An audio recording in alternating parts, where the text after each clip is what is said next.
10ஆம் வகுப்பு சமூக அறிவியல் கைடு.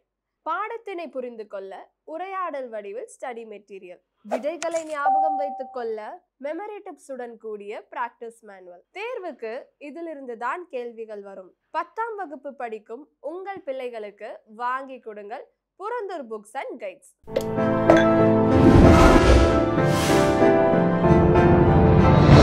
சாய் விசித்ரா. இன்றைய சாய் விசித்ரா நிகழ்ச்சியில் இடம்பெறுகின்ற விருந்தினர் இயக்குனர் எம். முத்தையா.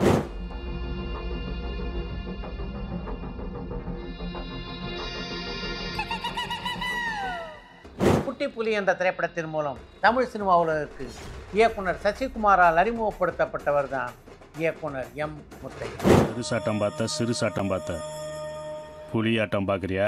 சசிகுமார், விஷால், கார்த்தி, ஆர்யா, கௌதம் கார்த்திக், விக்ரம் பிரபு போன்ற பல முக்கியமான கதாநாயகர்களோடு இணைந்து பணியாற்றியுள்ள முத்தையா தன்னுடைய திரையுலக அனுபவங்கள் பலவற்றை இந்த நேர்காணலிலே பகிர்ந்து கொண்டிருக்கிறார்.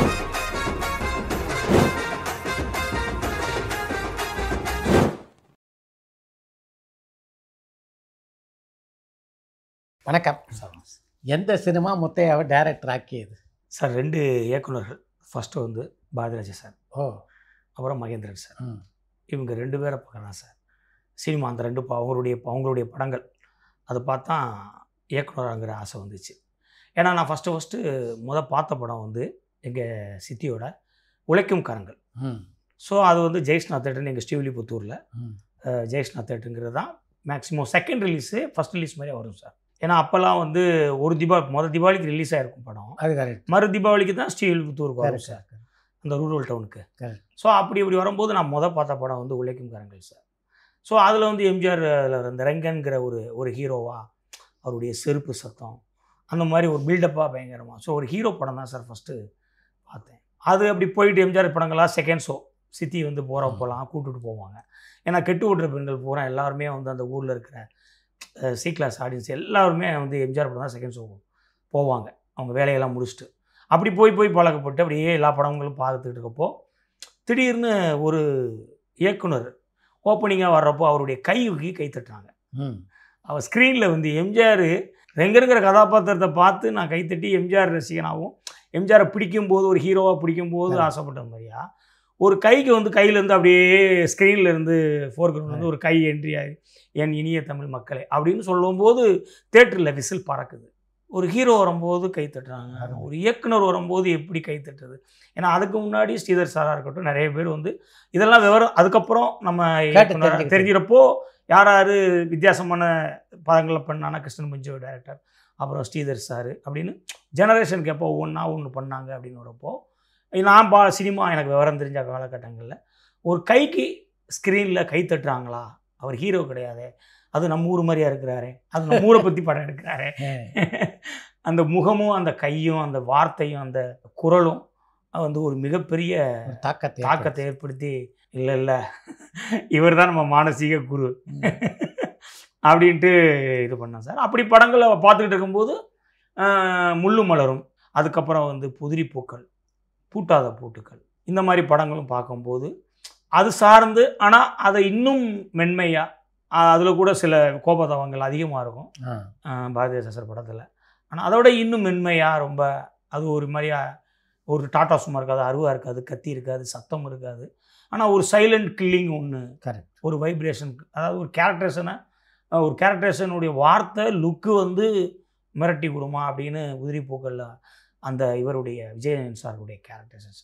ஏன்னா அதே விஜயன் சாரை நான் வந்து மண்வாசனையில் காக்கி சட்டை போட்டு புதிய நிறைய படங்களும் நம்ம பாரதிராஜா சார் படம் பார்க்கும்போது அது அந்த கேரக்டர் அப்படியே ஒரு வேறு மாதிரியாக மாறுது. ஸோ இவங்க 2 பேருடைய தாக்கத்தில் ஓகே நம்ம இயக்குனர் ஆகணும் அப்படின்னு இங்கே ஆசைப்பட்டு ரொம்ப நாளாக அதுக்கு இது பண்ணிக்கிட்டே இருந்தேன் சார். 10ஆம் கிளாஸில் வந்து ஒரு தடவை ஒரு 87, 88 இருக்குன்னு நினைக்கிறேன். அந்த காலம் கரெக்டாக இல்லை சார். ஏன்னா 2-3 வருஷம் பேலே படித்ததுனால வருஷம் தெரியல சரியா. அப்போ வந்து 10ஆம் கிளாஸ் படிச்சுக்கிட்டு இருக்கும்போது வீட்டில் எல்லாத்தையும் எடுத்து வச்சுக்கிட்டு ஓடி வந்துட்டேன். திரைப்பட கல்லூரியில் சேரணும் அப்படின்ட்டு நான் வாட்டுக்கு அப்போ வந்து 47 ரூபா சார் பஸ் பேர். ம். திருவள்ளுவர் போக்குவரத்து கழகம்னு எங்கள் இதில் வந்து 525 பஸ்ஸு, ஆவடி பஸ்ஸு. ம். கரையிலேருந்து வேடிக்கை தான் பார்ப்போம் மெட்ராஸ் பஸ்ஸை. ம். அந்த பூரா மெட்ராஸ் பஸ்ஸு அப்படின்னு கை ஏற்றி நின்று அவங்க போகிறவங்களுக்கு டாட்டா காட்டுவோம் ஓ. கரையில் நின்று. ம். அப்படி இருந்தது. டக்குன்னு பஸ் ஏறி நான் பாட்டுக்கு வந்து இறங்கி சைதாப்பேட்டை பாலத்துக்கு இறங்கிட்டேன் சார்.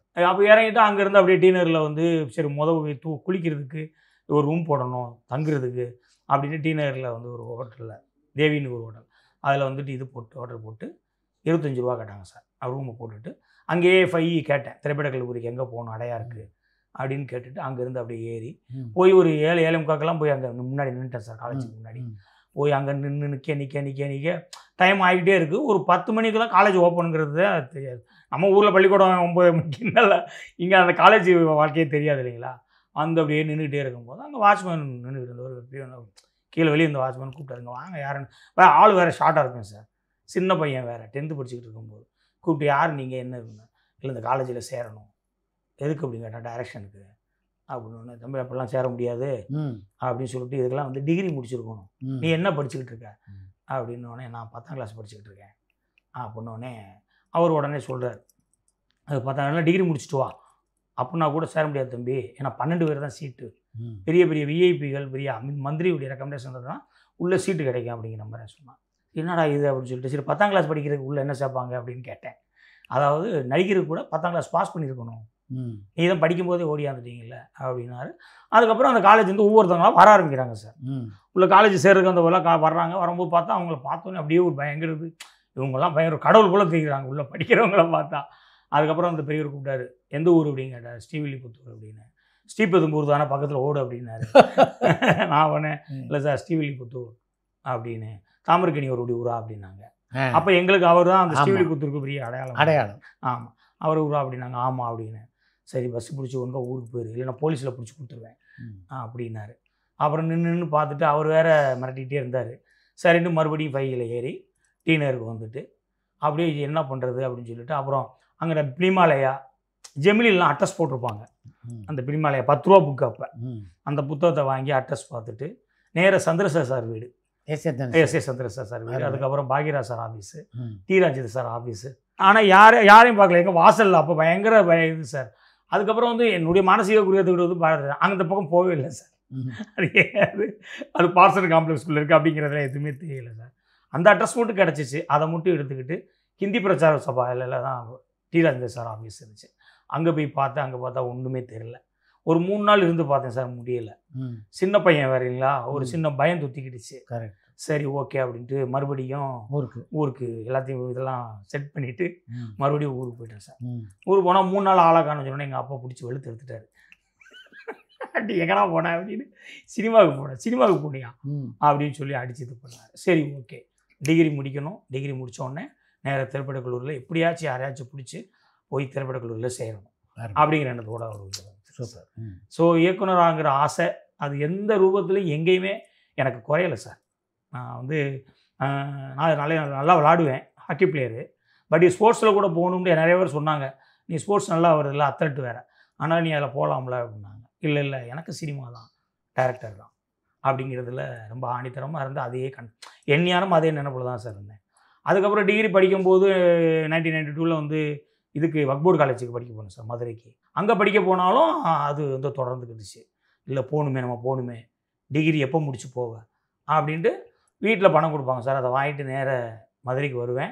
திங்கக்கிழமை காலேஜ் போவேன், செவ்வாய்க்கிழமை பஸ் ஏறுவேன், ஒரு நாள் தான் காலேஜ் போவேன். திங்கக்கிழமை சாயங்காலம் ஏறி மெட்ராஸ் வந்துடுவேன்.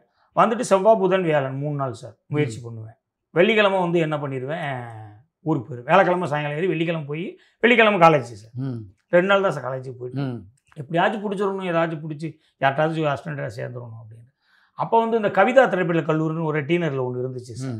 அதில் போய் 3500 ரூபா கட்டிட்டு அக்னாலஜ்மெண்ட் கார்டு வரும் நீங்கள் போங்க அப்படின்னு சொல்லிட்டாங்க சார்.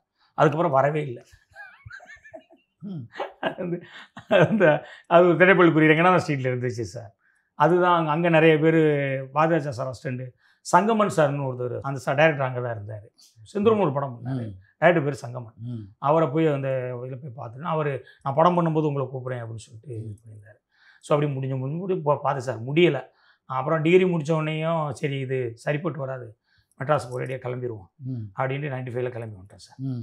வந்துட்டு ஆனால் எப்பயுமே போய் பாரதிராஜா சாரை மானசீக குருவாக ஏற்றுக்கிட்டேன், மகேந்திர சாரையும் போய் ஏற்றுக்கிட்டேன். அவங்க 2 பேரையும் பார்க்கல. இதுவரை போய் சந்திச்சதே இல்லை சார். ஆ.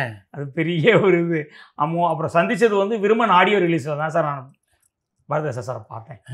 அப்பா. அவங்கள மனசீக குருவாக மனசு மட்டும் வச்சுக்கிட்டேன் ஒழிய அந்த அழுவதைனா எப்பயுமே அங்கே பயங்கர க்ரௌடு இருக்கும், அங்கே பயங்கர இது இருக்கும், பயங்கர டிமாண்டாக இருக்கும், ரெக்கமெண்டேஷன் போட்டு இது பண்ணணும்.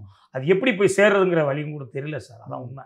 அதுக்கப்புறம் என்ன பண்ணிட்டேன்னா, சரி எப்படி நம்ம அவங்களுக்கு குருவை ஏற்றுக்கிட்டோம், படம் பண்ணும்போது அவங்கள மேலே பண்ண முடியாது, ஏகலைவன் தான் சார் அப்படியே ஏற்றுக்கிட்டு அதுக்கப்புறம் நிறைய அப்படியே முயற்சி பண்ணிக்கிட்டே இருந்தேன் சார். அப்புறம் புதுக்குடித்தனம்னு ரகுவாசன் சொல்லி ஒரு இயக்குனர் சார். அவர் படத்தில் புதுக்குடித்தனத்தில் ஃபஸ்ட்டு போய் 97ல் வேலை பார்த்தேன் சார். வேலை பார்த்துக்கிறப்போ அதை நான் போய் யோசிச்சு பார்த்தேன். சரி பாரதிராஜா சார் இல்லை, அவர் Sekhar sir associate. Sekhar sir யார்? Bhagyaraj sir associate. Bhagyaraj sir யார்? பாரதிராஜா சார். ஸோ அந்த அந்த அந்த ஆலமரத்துக்குள்ளே வந்துட்டோம். வேறு அவராக இருந்தாலும் அதில் ஒரு கிளையாக ஒரு இலையாக ஆகிட்டோம் அப்படிங்கிற ஒரு சந்தோஷத்தை உள்ளே வந்துட்டோம் அப்படின்னு நினச்சிட்டு அதுலேருந்து அப்படியே தொடர்ந்துச்சு சார். அதுக்கப்புறம் வந்து நிறைய படங்கள் 4-5 படங்கள் ஒரு 7-8 படங்கள் வேலை பார்த்தேன் சார். எல்லாமே சொல்லும்படியான படங்கள் இல்லை சார். படம்னா எல்லாமே டிபி கஜேந்திரன் சார்ட்ட ஒரு 3 படம் வேலை பார்த்தேன் சார். கஜேந்திரன் சார்ட்ட அவர்கிட்ட மகனே என் மருமகனே, மிடில் கிளாஸ் மாதவன், அதுக்கப்புறம் வந்து பந்தா பரமசிவம் வந்து வந்தேன் சார். அப்புறம் எஸ் நாராயணன் சொல்லி கன்னட பட இயக்குனர், அங்கே நம்ம கே.எஸ். ரவிக்குமார் சார் மரியா சார் அவர் அவர் படத்தில் வந்து ஒரு படம் ஜெயின் அவருங்க ரீமேக் படம் ஒன்று பண்ணார் சார், பிரசன்ட் சார் வச்சு. அந்த படத்தில் வேலை பார்த்தேன் சார். அப்புறம் அப்படியே முயற்சி பண்ணிக்கிட்டு இருக்கும்போது தான் சார் பயங்கர, அப்போ தான் உங்களுக்கு தான் தெரியுமா அசிஸ்டன்ட் வாய்ப்பு பயங்கர குதிரை கொம்பு மாதிரியா, ஒரு நல்ல பெரிய படமாக ஒரு நல்ல படம் வேலை பார்த்துட மாட்டோமா அப்படின்ட்டு ரொம்ப முயற்சி பண்ணிக்கிட்டு இருந்தேன். அப்புறம் கடைசியாக மலைக்கோட்டை டிஸ்கஷன் போனேன் சார், பூபதி பாண்டியன் சார். அவர்கிட்ட போய் டிஸ்கஷன் போயிட்டு காதல் சொல்ல வந்து இன்னொரு பண்ணேன் சார். அதுக்கப்புறம் அந்த கதை ஸ்கிரிப்டுங்கிறதுலாம் வந்து அப்போயே ஊர்லேயே வந்து அந்த கேரக்டர்ஸ் தானே சார். அதனால் ஊரில் சுற்றி நம்ம ஏரியா தெருக்குள்ள நடந்த சம்பவங்கள், சுத்தோட நடந்த பிரச்சனைகள் எல்லாம் பார்த்து ஸ்கிரிப்டெல்லாம் முதையே எழுத ஆரம்பிச்சேன். அது இவங்க தான் சார் அவங்களுக்கு முன்னுதாரணம். ஏன்னா அந்த சூத்திரமாக அவங்க ஒன்று எழுதி வச்சுருக்காங்க, ஒரு கேரக்டர்ஸ்னால் என்ன அப்படின்னு. நிறைய படங்கள் பாக்யராஜ் சார் படங்களையும், பாரதிராஜா சார் படங்கள், மகேந்திர சார் படங்களை 3 படம் போட்டு பார்த்தே ஸ்கிரிப்ட் எழுத கற்றுக்கிட்டேன் சார். சரி ஒரு கேரக்டர் எப்படி உருவாக்கி அதை எப்படி அடுத்த கட்டத்துக்கு நகர்த்தி திரைக்கதையை அமைக்கி அதுக்கு ஒரு கிளைமேக்ஸ் எப்படி கொடுக்குறாங்க அதை அப்படியே படித்து அதை எல்லாமே இப்படி தான் சார். நம்ம போய் ஒரு டிஸ்கஷனில் உட்காந்து பெருசாக அவங்க பேசி உடச்சி இங்கே மாதிரி எந்த அனுபவமும் கொஞ்சம் கம்மியாக தான் சார் இருந்துச்சு. படங்களை பார்த்து தான் சார் சினிமாவை நான் பெருசாக கற்றுக்கிட்டேன். இந்த படப்பிடிப்பை பார்த்தப்போ அது எப்படி இருந்தது? முதல்ல அது பயங்கர சந்தோஷம் சார். ஏன்னா அந்த ஒரு ஃபோட்டோ எடுத்துட்டு அந்த ஃபோட்டோவை அந்த இவங்ககிட்ட நம்ம அவங்க கிட்ட வாங்கிட்டு அதை ஊருக்கு அனுப்பி நானும் இந்த சினிமாக்குள்ளே வந்துட்டேன்னு ஒரு அச்சாரம் போடுறது ஒன்று இருக்குல்ல சார். அது வந்து அதுவே ஒரு பெரிய எனக்கு ஒரு என்ட்ரி. நம்ம வந்துட்டோம், நம்ம எந்த சினிமாவை ஷூட்டிங் சினிமா பார்த்து நம்ம மெய்மறந்து கைத்தட்டி தேட்டரிலேயே கடந்தோமோ, அந்த ஆப்ரேட்டரோட நம்ம தான் அதிக நேரம் அங்கே இருந்தோமோ, அது மாதிரி அந்த இடத்துக்குள்ளே நம்ம ஒரு உதவிக்கிணறாக நம்ம அடையாளப்படுத்தி உள்ளே வந்துட்டோம், கிளாப்போட தொட்டுட்டோம், கிளாப் அடிச்சிட்டோம் அப்படிங்கிற ஒரு சந்தோஷம், பெரிய சந்தோஷம் சார். அப்போல்லாம் அந்த ஃபோட்டோலாம் காட்டுறப்போ அந்த ஃபோட்டோவை எடுத்துகிட்டு அனுப்புனா வீட்டில் எல்லாருமே சந்தோஷம், பரவாயில்ல ஷூட்டிங் வரையும் போயிட்டான் அப்படின்னு. அவ்வளோ ஒரு பெரிய சந்தோஷம் தான் சார். அந்த முதல் நாள் ஷூட்டிங்கும் சரி, அதுக்கப்புறம் அங்கே இருந்த ஒவ்வொரு விஷயங்களும் ரொம்ப ஒரு பிரமிப்பாகவே இருந்துச்சு சார். நம்ம அதாவது குரு சிசியில் ரஜினி சார் வந்து ஜவாலங்கடி கிரி இப்படி சுற்றுவார், கட் பண்ணால் பூ வரும், அதெல்லாம் அதுக்கப்புறம் ஜவாலங்கடி கிரின்னு நோட்டீஸ் வரும். இதெல்லாம் வந்து நம்ம எடிட்டிங் டேபிள் விஷயங்கள்ல நம்மளுக்கு தெரியாது. ஆனால் அதெல்லாம் வந்து போகிறப்போ இதெல்லாம் டேபிளில் நடக்கிற சம்பவங்களா அப்படிங்கிற ஒரு விஷயங்கள், ஸ்டாப் பிளாக் ஷாட் இதெல்லாம் பார்க்குறோம், எல்லாமே பிரமிப்பாக இருந்துச்சு சார். அதாவது நம்ம பார்க்குறப்ப ஸ்க்ரீனில் இருக்கிறப்ப அந்த அனுபவம் இங்கே வந்து டேபிளில் எவ்வளோ பெருசாக அது வந்து ஒர்க் அவுட் பண்ணுறாங்க அப்படின்னு பார்க்குறப்போ அப்படி ஒவ்வொரு விஷயங்களுமே ரொம்ப பிரமிப்பாக இருந்துச்சு சார். எந்த காலகட்டத்தில் இந்த குட்டிப்புலி கதை எழுதினீங்க சார்? குட்டிப்புலி இந்த கதை வந்து அது அந்த மாதிரி கதைகளை வச்சுக்கிட்டு தான் சார் நான் வந்தேன். ஏன்னா குட்டிப்புலி வந்து என் கண்ணுக்கு முன்னாடியே உலாவிக்கிட்டு இருந்த ஒரு பெரிய ஒரு முரடன் சார். என் கண்ணுக்கு முன்னாடி எங்கள் டீ கடையில் ஏன்டே டீ வாங்கி குடிச்சிக்கிட்டு, எதிர்த்து கடையிலேயே பிரச்சனை பண்ணிக்கிட்டு, அங்கனே எங்கள் தெருக்குள்ளேயே சுற்றிக்கிட்டு, அங்கனே ஃபுல்லாக போலீஸ் எனி டைம் போலீஸ் தேடிகிட்டே இருக்கும் சார். வெளியே இருந்தாலே அவனை போலீஸ் தேடிகிட்டே இருக்கும் சார். வெளியே வந்தானே 5 கேஸ் ஏறிடும், போலீஸ் விரட்டிட்டு இருக்கும். 5 கேஸ் ஆகும், உள்ளே போவான், மறுபடியும் ஒரு 4-5 மாதம் கழிச்சு இல்லை ஒரு வருஷம் கழிச்சு தான் விடுவாங்க. வந்து ஒரு நாள் காலையில் வருவான், அதுக்கு முன்னாடி 8 கேஸ் ஏறும். இப்படியே வாழ்ந்துக்கிட்டு இருந்த ஒரு கதாபாத்திரம் சார். அவனை எனக்கு முதல் பார்க்கும்போது ரொம்ப பிடிச்ச கேரக்டர் என்னடா, எங்கள் கடையில் எங்கள் அப்பாவை சின்னியாக தான் சொல்லுவான். அவருக்கு உலகம் பயங்கரமாக காமெடியாக பேசுவான் சார். காமெடியாக பேசுவான், பயங்கர இதாக இருக்கும். ஏடா நல்லா இருக்கியாடா அப்படிமா. என்ன நல்லா இருக்கேனே அப்படின்னா, ஒப்பேப்பரா இருக்கேன் அப்படிமா. நல்லா இருக்காருண்ணே. அவனுக்கு என்னடா அம்மாக்குள்ள தண்ணி இருக்கு, தண்ணி பிரச்சனை இல்லை அப்படின்னு அதை உரிமையா உருத்தா பாசமா பேசுவான். அது வந்து ரொம்ப இதா இருக்காது அந்த தோரணை. தோரணையா பேசும்போது ரொம்ப உரிமையா பேசுவான் அந்த மாதிரி. ஆனா படக்குன்னு பார்த்தா எங்க வீட்டுல யாராச்சும் பெண்கள் வந்து படக்குன்னு பொம்பளையால் வந்துட்டாங்கன்னா தலையை குஞ்சுக்கிடுவான் சார். எனக்கு அந்த கதாபாத்திரம் எனக்கு ரொம்ப பிடிச்சது. அவன் பண்ற சேட்டை அது சில நேரத்துல நம்மளுக்கு கோபமா வரும் சார். நடா அப்படிங்கிற ஒரு எரிச்சலும் வரும். சில நேரத்துல காமெடியாகவும் இருக்கும். சில நேரத்துல பிரமிப்பு வரும். அது அந்த பிரமிப்புங்கிறது என்னடான்னா பெண்கள்கிட்ட அதிகமாக பேச மாட்டான் சார். ஆமாம், பொம்பளை பிள்ளை வந்துச்சுன்னா தலையை கீழே போட்டு தான் பேசுவோம். அந்த கதாபாத்திரம் தான் சார் எனக்கு பயங்கர இன்ஃபெக்ஷன் ஆச்சு. ஏன்னா ஒரு கதாபாத்திரம் ஒருத்தன் நல்லா சம்பாதிப்பான், அறிவாளியாக இருப்பான். எதில் பார்த்தாலும் பொம்பளை விஷயத்தில் பயங்கர அவன் எவ்வளோ அறிவாளியாக இருப்பான், என்னென்னவோ இருப்பான், பணக்காரனாக இருப்பான், நல்லா படிப்பான். ஆனால் ஏதோ அந்த பெண்களை பார்க்கும்போது மட்டும் அவனுக்கு எதுக்கு ரொம்ப தப்பாகவே தோணும். ஆனால் இவனுக்கு அது உல்ட்டா சார். அவன் அவ்வளோ பெரிய ஒரு முரடன். ஆனால் பெண்களை பார்த்தோன்னா தலைகளை போட்டுருவான் சார். அந்த கதாபாத்திரம் எனக்கு ரொம்ப, அந்த கேரக்டர்ஸ் எனக்கு ரொம்ப பிடிச்சிச்சு சார். என் தங்கச்சி வரும்போது பார்க்க என்னத்தான் நல்லா இருக்கேத்தா அச்சத்தா அப்படின்னு சொல்லிட்டு அந்த முடியை கூட பெருசாக மேலே தூக்க மாட்டான் சார். அப்படியே தூக்கிட்டு அப்படியே இது பண்ணுவான். சரி தப்பா அப்படின்னு சொல்லிட்டு அப்படியே நிற்பான். என்னடா இது, அதுதான் பயங்கர எனக்கு வைப்ரேஷன் ஆச்சு அந்த கேரக்டர்ஸ். சரி இது இந்த பொம்பளை பார்த்து தலையை கீழே போடுறானே, இதை தூக்கணும்டா. ஏன்னா பொம்பளை இன்னைக்கு வந்து மண்ணை பார்த்துருக்க இடத்துல நேருக்கு நேராக பேசும்போது ஒரு ஆம்பளை ஒருத்தன் பொம்பளை பார்த்தவொடனே கீழே குனிஞ்சு பேசுகிறான். அவளுக்கு இந்த விஷயத்தை அவனுக்கு யார் கற்றுக் கொடுத்தா, இது எப்படி இருந்துச்சு அப்படிங்கிற ஒரு விஷயம் நான் இம்பேக்ட் பண்ணுது சார். அந்த கதாபாத்திரத்தை கண்டிப்பாக ஒரு கேரக்டர்ஷன் பண்ணி பண்ணணும் அப்படின்ட்டு ரியலாக தான் சார் அந்த கேரக்டர்ஷன் பண்ணேன் ஃபுல்லாக. ஆக்சுவலி குட்டிப்புலி கதை வந்து இப்போ நான் பண்ண படம் வந்து அம்மா வந்து ஜெயிச்சிருப்பாங்க சார். அது ஒரு இடத்துல கதை சொல்ல போன இடத்துல நிறைய இடத்துல கதை அட்வான்ஸ் வாங்கி கொடுத்துருக்கு சார் குட்டிப்புலி. அப்படியா? ஆமாம் சார். ஒரு 20-25 இடத்துல அட்வான்ஸ் வாங்கியிருக்கேன் சார். ஒரு 5 வருஷம் வந்து குட்டிப்புலி அட்வான்ஸ்லேயே ரன் பண்ணேன் சார் பொழப்ப. ஆமாம் சார். கதை கேட்டவொடனே அந்த கேரக்டர்ஸ் என்ன, ஏன்னா காமெடி படக்குன்னு இது போகும். ஒரு 10 ரூபா கொடு அப்படிமா, சாயங்காலம் தரண்டா 10 ரூபா கொடுறா அப்படிமா, படக்குன்னு கத்தி எடுத்து ஒரு போட்டு விட்டுருவான். சாயங்காலம் தரண்டா சொல்கிறேன்ல அப்படிமா. அவன் கேரக்டர்ஸ் வினோதமாக இருக்கும் சார். அது பனைமர நிழல் மாதிரியா எந்த இடத்துலையும் படக்குன்னு படாது. அது நிற்காது ஒரு இடத்துல. அது மாதிரி அந்த கதாபாத்திரம் மாறிக்கிட்டே இருக்கும். அந்த மாடுலேஷன், அந்த பாடி லாங்குவேஜ், என்னடா இது. இப்போ புதிய பாதை படம் பார்த்திபன் சார் வரும்போது எந்த சாயலையும் விழாது சார். அந்த கேரக்டர்ஸ் என்ன, இவன் நல்லவனா கெட்டவனா, என்ன சொல்ல வர அப்படின்னு ஒரு ஃபிக்ஸ் பண்ணவே முடியாது சார் நம்ம. ஆனால் அதுக்குள்ள அவனுக்குள்ள ஒரு பயங்கர ஒரு பெயின் இருக்கும், ஒரு விஷயம் இருக்கும்ல. அது மாதிரி ஒரு கேரக்டர் நான் நேரடியாக பார்த்ததுனால எனக்கு பயங்கரமாக பிடிச்சி போச்சு சார். ஸோ அதில் வந்து நான் அதை லைவாக தான் சார் பண்ணி வச்சுருந்தேன். அது என்ன உண்மை நடந்துச்சு அதை சார் படத்துக்கு ஸ்கிரிப்டாக பண்ணி வச்சுருந்தேன். ஆனால் கதை கேட்டவங்க பூரா கேரக்டர்ஸ் செம்மையாக இருக்குங்க அப்படின்னு சொல்லிட்டு நிறைய பேர் அட்வான்ஸ் கொடுத்தாங்க சார். ஒரே ஒரு இடத்துல வந்து லட்சுமி மேனன் எப்படி தேர்ந்தெடுத்தீங்க? அதில் கும்கி படம் இருக்குல்ல சார், அந்த படத்துடைய ஸ்டில்ஸ் வந்து ஃபஸ்ட்டு விட்டாங்க சார். இப்போ பார்த்தோன்னே ரொம்ப பிடிச்சி போச்சு சார். இவங்க என்ன பண்ணிட்டாங்க, சுந்தரபாண்டியனில் ஃபிக்ஸ் பண்ணிட்டாங்க சார். சுந்தரபாண்டியன் பயங்கர ஹிட் அடித்தவொடனே படப்பிடிப்பு அனுபவம் அப்படின்னு முதல்ல டைரக்ட் பண்ணேன். நான் எங்கெல்லாம் வந்து விளையாண்டனோ, நான் எங்கெல்லாம் வந்து இருந்தோனோ அங்கெல்லாம் ஷூட்டிங் பண்ணேன் சார். எல்லாத்தையும் எடுத்துட்டேன். எங்கள் அப்பா ஷூட்டிங் பார்த்துட்டு என்ன சொல்கிறாங்கன்னு கேட்டிங்களா, கடைசி படம் பார்த்துட்டு என்ன சொன்னேன் சார்? ஃபஸ்ட்டு படம் பார்த்துட்டு ஃபுட்டேஜ் நிறைய எடுத்துட்டோம் சார். ஏன்னா எழுதுனது பூரா முதல் இயக்குநர்கள் உங்களுக்கு நம்ம. ஸோ அப்போ வந்து சார் படம் பார்த்துட்டு ஃபஸ்ட்டு இருக்கும்போது எல்லா சீனுமே நல்லா இருந்துச்சு சார். பரபரப்பான சினிமா செய்திகள், நட்சத்திரங்களின் பேட்டிகள், சினிமா வரலாறு ஆகியவற்றை பார்க்கவும் படிக்கவும் உங்களுக்கான இணையதளம் touringtalkies.co.